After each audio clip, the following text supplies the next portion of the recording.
حضرت کی آپ بات کریں نا، ویسے میں وکیل ہونے کے ساتھ ساتھ ایک صحافی بھی ہوں، تو معاملات پہ میری بڑی گہری نظر بھی ہوتی ہے. تو میں چونکہ ان کی خبریں دیکھتا بھی رہتا ہوں، اور اللہ کا شکر ہے کہ میں نے ان کا پروگرام نہیں دیکھا آج تک. ٹھیک ہے. ایک چیز یہ کہ جن کی آپ بات کر رہے ہیں، تو کچھ حضرات ایسے ہوتے ہیں نا جو چائے کے ہوٹل میں بیٹھ کے بہت ساری باتیں کر رہے ہوتے ہیں، مطلب بہت ساری باتیں کر رہے ہیں کہ پوری ملک کی منصوبہ بندی، معیشت، سیاست، صحافت، کاروبار، ملکی معاملات سارے کے سارے بیٹھ کے وہاں ڈسکس کر رہے ہوتے ہیں، لیکن گھر میں نا ان کو کوئی دوسری روٹی نہیں پوچھتا. ان حضرت کی مثال بالکل ویسی ہے.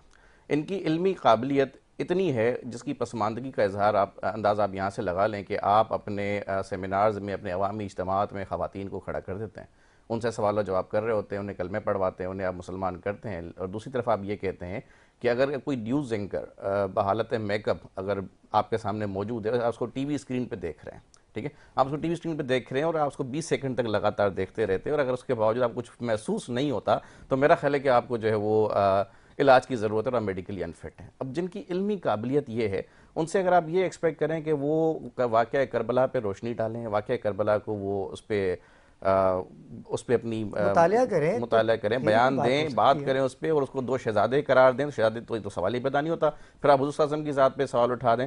ٹھیک ہے. ان سوالات کے بعد آپ آتے ہیں ملکی معاملات پہ. یہ وہ بندہ ہے جس کو اپنے گھر میں کوئی نہیں پوچھتا.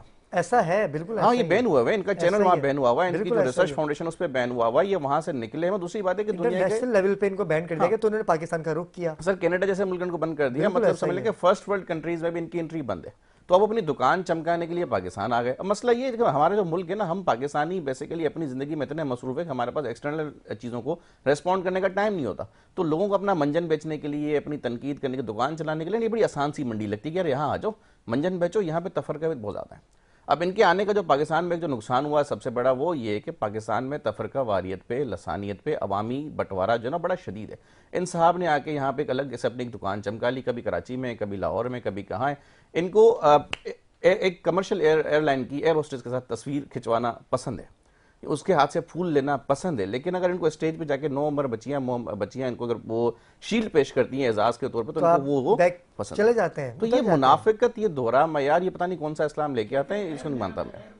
ہاں جی، ہاں، محرم نامحرم کی بحثیں پڑ جاتے ہیں. تو یہ ان کا جو معیار ہے وہ مطلب محرم تو وہ ہونی چاہیے جو کہ وہاں پہ ایئر ہوسٹس ہے، جیسے آپ سفر کرتے ہیں، جو آپ کو سفری لوازمات پیش کرتی ہے. اب میرا خیال ہے پی آئی اے میں شاید ہماری جو ایئر ہوسٹس ہے وہ معمر ہو چکی ہیں، وہ ان کو پسند نہیں آئی. تو پی آئی اے کے اوپر ان کی تنقید کی ایک وجہ مجھے یہ بھی لگتی ہے کہ حضرت صاحب کے مزاج اور معیار کے مطابق وہاں پہ ایئر ہوسٹس نہیں ہے، تو ان کو مزہ نہیں آیا، تو اسی لیے انہوں نے پی آئی اے پہ تنقید کر دی. ادروائز آپ اسٹیٹ گیسٹ ہیں، تو بطور اسٹیٹ گیسٹ مطلب ہم آپ کی مہمان نوازی کریں گے، ہماری خوش اخلاقی ہماری دنیا جانتی ہے، لیکن اس کی اجازت ہم آپ کو نہیں دیں گے. آپ اداروں پہ تنقید کریں اور پاکستان کی سالمیت پہ سوال اٹھائیں.